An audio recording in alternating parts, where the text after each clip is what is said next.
Eh bien bonjour à toutes et à tous et bienvenue dans cette nouvelle interview. Vous ne connaissez peut-être pas forcément son visage, mais vous l'avez sûrement tous déjà entendu. Et oui, Simone Hérault, la voix de la SNCF, est avec nous dans cette vidéo. Bonjour Simone, merci d'avoir accepté cette invitation et de répondre à nos questions. Et donc, pouvez-vous vous présenter pour les gens qui ne vous connaissent peut-être pas? Eh bien, bonjour Gaëlle et bonjour à tous ceux qui sont en train de regarder, qui vont regarder à l'avenir cette petite vidéo. Alors, je suis Simone, en effet, Simone Hérault, et je suis la voix de la SNCF, entre autres. Alors, ça fait très longtemps, ça fait 40 ans, mais voilà, j'ai été autre chose avant et je suis quelque chose en même temps que la SNCF en ce moment aussi. Mais ça fait peut-être partie de tes questions alors. Ouais, on en reviendra un peu plus tard dans l'interview. Et justement, comment avez-vous fait pour en arriver là aujourd'hui à faire tout ça? Alors, c'est un long chemin, hein, puisque évidemment, j'ai pas 14 ans, moi, donc ni 15. Voilà, donc effectivement, j'ai eu le temps de faire pas mal de choses dans cette vie qui est déjà longue. Alors, après mon bac, j'ai travaillé. Enfin, j'ai fait une formation de secrétaire de direction, hein. C'était les assistantes des grands patrons et tout, mais franchement, ça ne m'intéressait pas des masses. Et on m'a proposé un stage à la maison de la radio. Voilà. Et donc, je suis rentrée à la radio, toute jeune, je n'avais pas 20 ans, et j'ai commencé à faire des petits reportages, des tas de choses, et j'ai pas fait beaucoup de secrétariat, hein, peut-être 3 jours, allez, 3 jours, on va dire. Et puis, chemin faisant, j'ai passé une audition pour rentrer à la radio, à FIP, cette radio qui avait juste un an d'existence, qui était une merveilleuse radio, qui l'est toujours d'ailleurs, où il y a une incroyable diversité de musique. C'est vraiment une très très belle radio. Et la SNCF, qui devait renouveler ses voix, a fait un casting parmi les voix de cette radio dont je faisais partie et j'ai été choisie. Voilà, donc c'est beaucoup de chance dans mon parcours professionnel. Et on entend vraiment cette voix partout dans les gares, dans chaque gare de France, c'est ça vraiment, toutes les gares? Alors, il y a 3000 gares en France, elles ne sont pas toutes sonorisées. La plupart du temps, oui, on m'entend dans toutes les gares, mais il se peut que certains agents, pour des raisons de sécurité, soient obligés de prendre le micro et à ce moment-là, ce sont eux qui font les annonces parce qu'ils n'ont pas le temps de diffuser ma voix. Ouais, des urgences un peu. Voilà, des urgences et à ce moment-là, ce sont eux qui prennent le relais parce que la sécurité, c'est une des choses fondamentales à la SNCF. Et justement, savez-vous à peu près combien d'annonces ont été publiées en tout dans toutes les gares de France? Alors, c'est très difficile. Bon, d'abord, il faut faire la différence entre les annonces que j'ai enregistrées, les annonces ou les groupes de mots, vous savez, ou les mots, puisque après, c'est recollé informatiquement, hein, pour former des phrases. Donc, il faut faire une différence entre les annonces et les mots que j'ai enregistrés et les annonces qui sont diffusées. Alors là, bon, on avait dit il y a quelques années qu'il y avait au moins 1 milliard d'annonces qui avaient été diffusées. Je crois qu'on peut dire 2 milliards ou on peut dire 500 000, ça revient exactement au même. C'est impossible de compter. Il y en a beaucoup, beaucoup, beaucoup, puisqu'il faut savoir aussi que, en plus des gares, il y a aussi des annonces dans de nombreux trains. Comment vous est venue cette envie de travailler avec votre voix, de travailler à la radio et après avoir ce parcours-là? Alors, comme je vous l'ai expliqué tout à l'heure, ma carrière, c'est qu'une suite de hasards. Je devais être secrétaire normalement, et puis pof, je rentre à la maison de la radio. Et puis je passe une audition sur une chaîne de radio où effectivement la voix avait une grande importance. Et la SNCF dit que ma voix, elle passe bien dans des univers sonores difficiles, parce qu'elle a des fréquences qui collent bien. Donc voilà, tout ça, c'est un hasard. J'ai jamais prémédité de travailler avec ma voix. Ça s'est fait comme ça. J'ai reçu il y a quelques mois de cela Brigitte Lecordier que je salue, qui d'ailleurs regarde pardon, encore mes vidéos, donc ça fait super plaisir. Avez-vous justement déjà fait des doublages dans des films, séries, dessins animés? Alors moi, je la salue aussi parce que j'ai eu l'occasion de la rencontrer sur un plateau de télé. On avait fait une émission ensemble ou deux, je ne sais plus. Moi, le doublage, la voix de dessin animé, etc., c'est une des facettes du métier de comédien, hein. Tous ces gens-là sont évidemment des comédiens en premier lieu, et ça fait partie de la palette extraordinaire du métier de comédien, de faire ses voix. Et c'est un métier à part entière, en plus dans ce métier, parce que c'est extrêmement difficile. J'ai eu une expérience de doublage, mais ça n'a pas été vraiment concluant parce que c'est quelque chose qui n'était pas forcément dans mes cordes. Moi, je peux faire beaucoup de choses avec ma voix, etc. Mais là, c'est vraiment autre chose. Il y a une précision, il y a, ah, c'est fantastique de voir les comédiens de doublage travailler. C'est vraiment fantastique et chapeau bas, vraiment.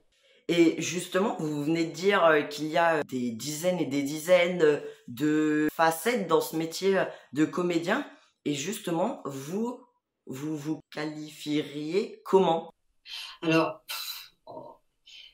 moi, je suis venue au métier de comédien par la voix, donc par la radio. Je ne pense pas être, de toute façon, c'est un peu tard maintenant, mais je ne sais pas si j'aurais pu être une comédienne de film ou de théâtre, parce que je n'ai pas appris ce métier. Moi, j'ai appris sur le tas le métier de la voix. Et on va dire que je suis plus une voix off, une comédienne à part entière, si vous voulez. Mais ce qui ne m'empêche pas également d'être sur scène dans une autre activité. Et donc, vous êtes donc la voix de la SNCF depuis 1981, pardon. Oh purée, depuis 1981, pardon. Et comment se passaient les enregistrements quand il n'y avait pas, ou du moins peu, l'informatique lors de ces enregistrements? Alors, à cette époque-là, on enregistrait les phrases dans leur globalité. C'est-à-dire que pour un train qui était de passage dans une gare, il y avait une pré-annonce, c'est-à-dire le train à destination de Lyon va entrer en gare, voie 3, éloignez-vous de la bordure du quai. Après, il y avait une annonce en gare, hein, je sais pas, Lyon, ici Lyon, correspondance pour, etc., etc. Et après, il y avait une annonce de départ. Le train à destination de va partir, prenez garde à la fermeture des portes, attention au départ. Donc, il y avait 3 annonces pour chaque train. Et ça faisait un nombre considérable d'annonces parce qu'il y avait également le service d'hiver et le service d'été. Donc, à chaque fois, nous étions 2 hein, au début, 2 animatrices de FIP. Et on a beaucoup travaillé. Quand une était à l'antenne à FIP, l'autre était à la SNCF et inversement. Parce que vous avez fait une partie de votre vie avec les deux en simultané? Ah oui, mais pendant un nombre considérable, de 1981 à 2000, j'ai fait les deux en même temps. Oui, oui, bien sûr. Voilà, donc on enregistrait, c'était beaucoup de travail. C'était bien, moi j'adorais ça, hein. De toute façon, j'adore être devant un micro, donc il n'y a pas de problème. Comment après c'était diffusé dans les gares? Oh, ça, alors, ça doit vous étonner, hein, vous, à votre âge, là. Et autrefois, dans le temps, il y avait des cassettes. Non, mais c'est vrai que maintenant, de nos jours, on appuie sur un Bien bouton, sûr. ça lance Oui. l'audio, la vidéo, alors qu'à l'époque, ça devait être Alors, à l'époque.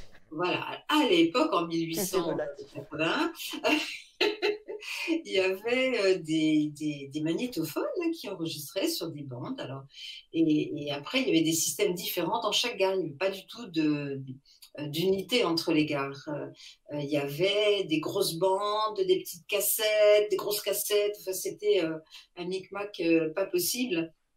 Et les chefs de gare venaient là où on enregistrait et ils repartaient avec leur matériel, leurs bandes, leurs cassettes. Voilà. Et après, c'était diffusé dans les gares.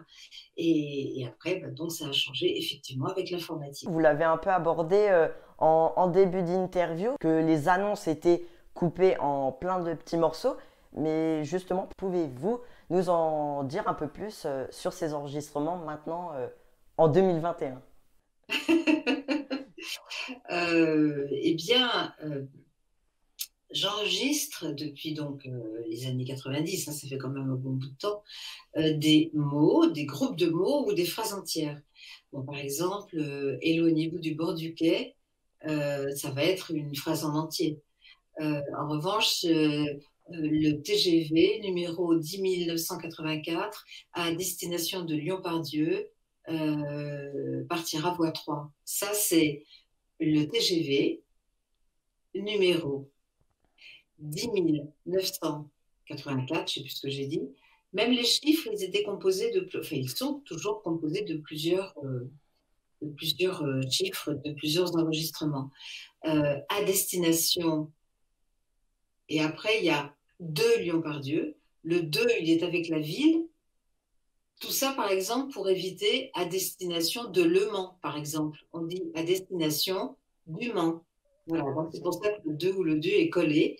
Et après, on reprend tous ces petits morceaux. Et donc, il faut les donner avec une intonation qui permet après de les recoller facilement et de faire une phrase agréable à l'oreille. Alors voilà le studio avec le rouge qui est mis. Voilà, et maintenant on va pénétrer à l'intérieur. Alors voilà, maintenant on est entré dans le studio et il y a les haut-parleurs, on verra la cabine après. Et là, il y a l'ordinateur à partir duquel l'ingénieur du son enregistre. Et l'ingénieur du son d'ailleurs, le voici, il s'appelle Dominique. Bonjour Gaëlle. Et ça fait des années que nous travaillons ensemble. Là, je vais maintenant te montrer et montrer à tes auditeurs le studio, la cabine, puisque le studio, je viens de te le montrer, la cabine, c'est là où j'enregistre. Donc on rentre, voilà, il y a double porte et voici mon petit univers de l'autre côté de la vitre avec un très beau micro, voilà, comme tu peux le voir. Et évidemment, le macaron de la SNCF, le sigle. Arrêt à Bailly. Attention, ce train ne marquera pas l'arrêt à Noisy-le-Roi. Attention, ce train ne marquera pas l'arrêt à Saint-Nom-la-Bretèche, forêt de Marly. Voilà, là tu as un exemple d'un enregistrement qu'on a fait ce matin et qui est donc sur l'ordinateur, et ensuite Dominique va le découper pour en faire des fichiers qui vont partir dans la gare concernée. Porte-gare de Saint-Ouen, rue d'Oramar. Billet information, accès, ligne C. Porte-accès, ligne 14, sortie, boulevard Victor Hugo. Voilà Gaëlle. C'était un petit exemple d'un enregistrement en studio à Saint-Denis, au siège de la SNCF. Au revoir. Avez-vous une belle anecdote d'enregistrement à nous raconter? On pourrait dire qu'au début, il y avait les chefs de gare, comme je vous l'ai dit, qui venaient. Alors là, c'était très sympa parce qu'ils arrivaient avec leur spécialité régionale. Hein, ça pouvait être des gâteaux, des bonbons, des petites bouteilles d'alcool. Mais enfin, ça, attention, maintenant, il y en a plus du tout. Hein. On ne boit plus. Hein. J'ai jamais bu, hein, faut pas exagérer non plus. Bon, et ça, c'était rigolo parce qu'on faisait un peu la fête. C'était sympa à l'occasion de ces enregistrements. Qu'est-ce qui peut se passer aujourd'hui? Il peut se passer des choses assez rigolotes. Par exemple, si vous prenez le RER, vous savez que les RER ont des noms. Ça peut être Zépu, Zabu, je sais pas, Choco. Enfin, c'est des noms complètement invraisemblables qui sont des noms générés par des ordinateurs. Et alors, quelquefois, oui, on pique des crises de fou rire terribles parce qu'il y a des noms pas possibles, quoi. Et donc, à ce moment-là, on essaye d'en trouver d'autres parce que c'est pas possible, c'est pas possible. Mais ça nous fait bien rire. Est-ce que les gens, c'est une question vraiment humaine que je pense que tout le monde vous pose, est-ce que les gens, quand on vous croise dans la rue, dans la vie de tous les jours, on se dit « Ah, c'est vous la voix de la SNCF » ou quelque chose dans ce style? Non, c'est totalement impossible que l'on me reconnaisse uniquement pour ma voix parce que, en plus du timbre de la voix, dans les annonces SNCF, il y a le vocabulaire de la SNCF qui fait que là, oui, on va me reconnaître. Mais par exemple, si je te dis Gaëlle, ton attention, s'il te plaît. J'adore. À destination de ta chambre ne va pas tarder à arriver. Éloigne-toi de la bordure du quai, s'il te plaît. Bon, là, si je te parle comme ça avec un vocabulaire spécifique SNCF, oui, tu vas me reconnaître dans la rue et les gens vont peut-être me reconnaître, mais si tu veux, ça m'arrive rarement de parler comme ça dans la rue, quoi. Comment qualifieriez-vous votre voix? Ma voix, elle n'est pas exceptionnelle, elle est plutôt normale. Ce qui est bien parce que c'est aussi pour ça que ma voix, que ça dure. Parce que si elle était très très originale, on aurait pu se lasser d'une voix trop belle, trop originale. Alors que là, bon, elle n'est pas vilaine, hein, faut pas non plus, mais elle est, voilà, elle est assez normale. Disons qu'elle est bien posée et qu'encore une fois, pour des raisons techniques que je serais incapable d'expliquer, elle passe bien, paraît-il, dans les univers compliqués au niveau sonore. Voilà, donc si tu veux, voilà ma voix. Je crois que j'avais posé la même question justement à Brigitte Lecordier.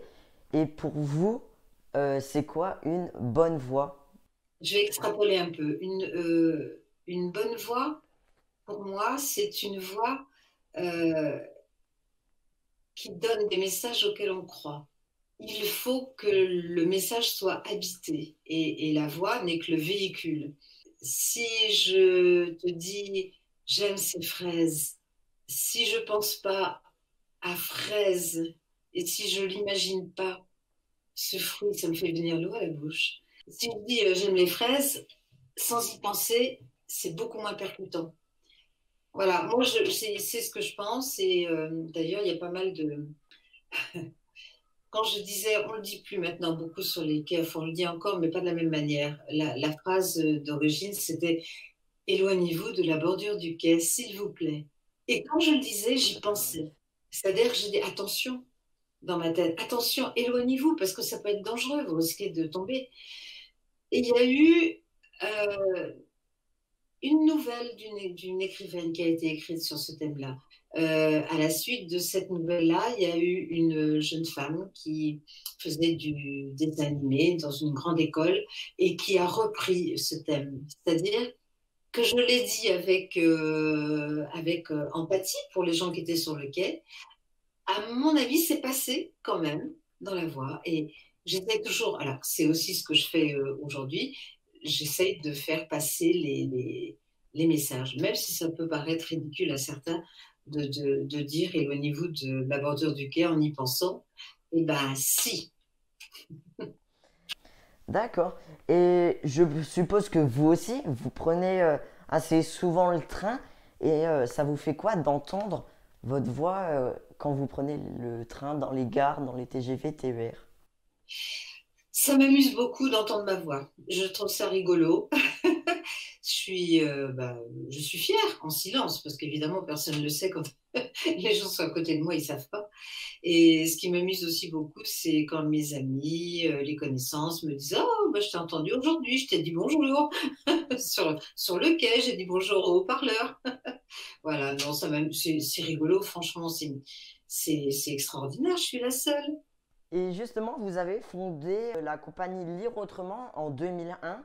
Pouvez-vous nous en parler de l'objectif de cette compagnie? Alors, cette compagnie, Les Autrement, c'est un petit peu comme une compagnie théâtrale, mais c'est de la lecture. C'est-à-dire, ce sont des spectacles littéraires. Alors, on est sur scène, on lit. C'est pas pour autant, enfin, c'est pas on ne bouge pas sur scène, mais c'est pas pour autant statique, puisque avec mes camarades comédiens, on se passe la parole, on se regarde, il y a une complicité qui fait que très vite, c'est le texte qui devient important, la manière dont on le restitue, et c'est là, je peux vous dire que le fait de penser vraiment à ce qu'on dit et de le restituer, c'est ce qu'on appelle l'adresse. adresser un texte à quelqu'un. Ça, c'est très important. Et ces spectacles-là peuvent être également agrémentés de musique ou d'images. C'est-à-dire que là, dans quelques jours, le 1er décembre, on fait un spectacle sur Claude Monet, avec évidemment des projections d'œuvres de Claude Monet. Un grand joueur de jazz qui s'appelle Hervé Sénat, qui joue ses propres compositions qu'il a réalisées à partir d'œuvres de Debussy. Et on est donc 2 comédiens et on raconte la vie de Monet avec des belles pages de grands écrivains qui ont écrit sur Claude Monet, sur ses peintures, à savoir Proust, Maupassant, Gustave Geffroy, Clémenceau, etc. Voilà, c'est un peu ça l'objectif de cette compagnie. D'accord. Et justement, pourquoi avoir créé cette compagnie? Quelle était cette motivation de la créer? Alors, j'ai eu envie de créer, un très bon ami m'a aidé à monter cette grande aventure, c'est vraiment une aventure, parce que toute petite, j'avais très envie d'être comédienne. Bon, après, j'ai suivi cette route de la radio, c'est un métier public, mais c'était pas encore être sur scène. Il y a des gens qui m'entendaient, mais j'étais toujours pas sur scène. Donc, quand j'ai décidé de quitter la radio, hein, je me suis dit, bon, bah, je vais pas me mettre à prendre des cours de théâtre comme une petite fille ou comme une gamine ou comme une étudiante parce que j'ai passé l'âge. Donc, je vais m'essayer à la lecture en public. Et voilà, et ça a pris de l'ampleur. Et comme ça, j'étais sur une scène et ça m'a comblée, ça m'a... là, aujourd'hui, je peux dire que je regrette rien de ma vie professionnelle parce que j'ai exploité tout ce que je voulais exploiter. Et donc, forcément, les liens vers donc, la compagnie Lire Autrement sont dans la description si vous voulez aller jeter un petit coup d'œil. Et par rapport à la SNCF, si un jour vous souhaitez arrêter de faire ces enregistrements pour quelconque raison, que se passerait-il? Alors, pour l'instant, effectivement, j'ai pas du tout envie d'arrêter. Tant que cette grande entreprise me fait confiance, je continue. Si un jour ils décident d'arrêter, ils en auront absolument, parfaitement le droit et voilà, ça se passera très bien et je les remercierai de toute façon de m'avoir accordé leur confiance pendant aussi longtemps. S'ils décident de ne pas retrouver une autre voie, parce que tout réenregistrer, ça va être certainement très compliqué, mais ils peuvent le faire. Hein. Mais sinon, s'ils veulent continuer à travailler avec ma voix de synthèse a été réalisée il y a une dizaine d'années maintenant. C'est-à-dire que la voix de synthèse, c'est encore différent de la voix concaténée hein, que l'on connaît aujourd'hui avec des mots qui sont collés les uns aux autres. La voix de synthèse, c'est vraiment fabriqué à partir de phonèmes. Ce sont d'infimes parties d'un mot. C'est les f, m, e. Voilà, c'est des tout petits mots comme ça, enfin tous des petits phonèmes qui sont travaillés d'une manière bluffante. Et ma voix de synthèse, même, effectivement, je trouve qu'elle me ressemble bien, mais bon, c'est pas quand même pas aussi vivant que la voix pour de vrai. Mais voilà, ils pourront toujours utiliser celle-là s'ils en ont besoin. On l'utilise déjà en cas d'extrême urgence pour un message téléphonique ou des choses comme ça. Je vous remercie d'avoir regardé jusqu'au bout cette vidéo et si cela vous a paru intéressant, si ça vous a fait plaisir, n'oubliez surtout pas de mettre un petit pouce bleu. Au revoir.